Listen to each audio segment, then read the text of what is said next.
నేను మీ గుమ్మనూరు చేరమ్మా. ఈరోజు గుత్తి పట్టణం రాజకీయ ఆత్మీయ సమావేశానికి రావడం నేను అదృష్టంగా భావిస్తున్నా.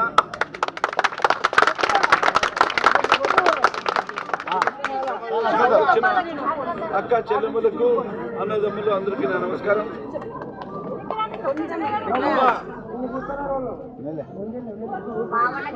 ప్రతి మనిషి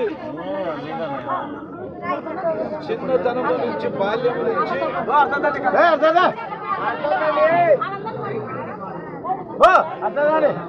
పుట్టినప్పటి నుంచి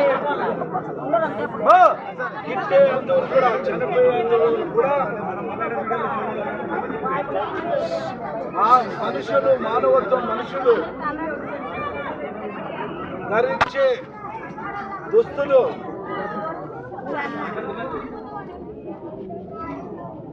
ఈరోజు శుభ్రం చేసి వారిని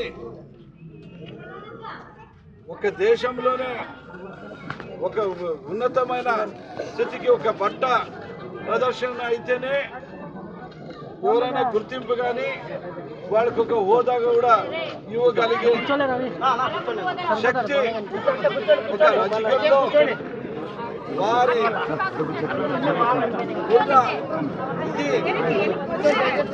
వాళ్ళందరూ కూడా కృతజ్ఞతలు తెలుసుకుంటున్న వాళ్ళందరూ కూడా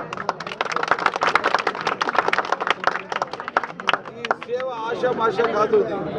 పుట్టినప్పటి నుంచి గిట్టేంత వరకు కూడా ఇస్త్రీ చేసి బట్టలు ఉతికి ఇస్త్రీ చేస్తే అలాగే భూమి మీద ప్రత్యేకత పాత్ర రాజకీయ సోదరులు ఉందని చెప్పే సందర్భంగా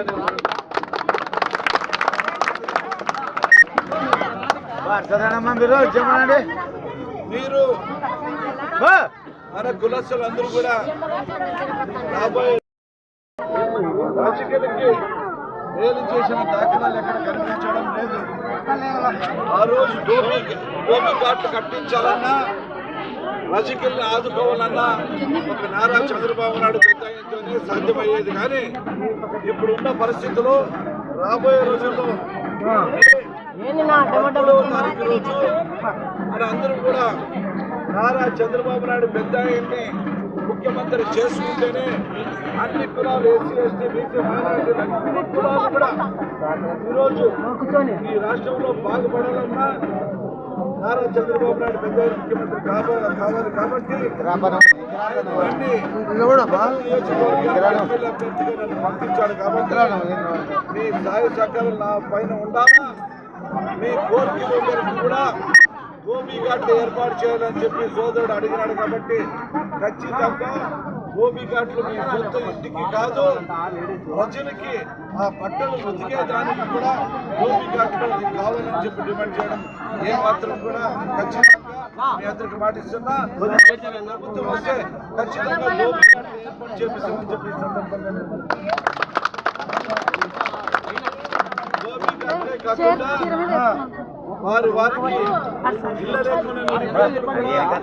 ఇల్లు కట్టించే కార్యక్రమం కూడా ఖచ్చితంగా చొరవ తీసుకొని అదేవిధంగా ఇప్పుడున్న సూపర్ 6 పథకాలు కూడా అన్ని విధాలుగా లబ్ధి పొందే విధంగా ఏ చిన్న సమస్య వచ్చినా కూడా మీరు నా దృష్టికి తీసుకురావండి. మీ పెద్దలతో మాట్లాడి మీరు అన్ని ఏది వచ్చినా కూడా సందర్భంగా మేము అదేవిధంగా మన కళ్యాణ మండపం అడిగినారు కాబట్టి సాధ్యమైనంత వరకు ఎంపీ ఫండ్స్ వస్తుంది, లేదంటే స్టేట్ ఫండ్స్ లో ఏదైనా ఉంటే ఖచ్చితంగా కళ్యాణ మండపాలకు కూడా ఏర్పాటు చేపిస్తామని చెప్పి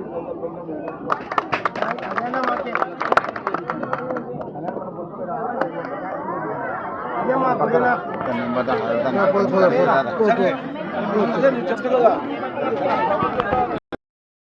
ప్రభుత్వం అన్నప్పుడు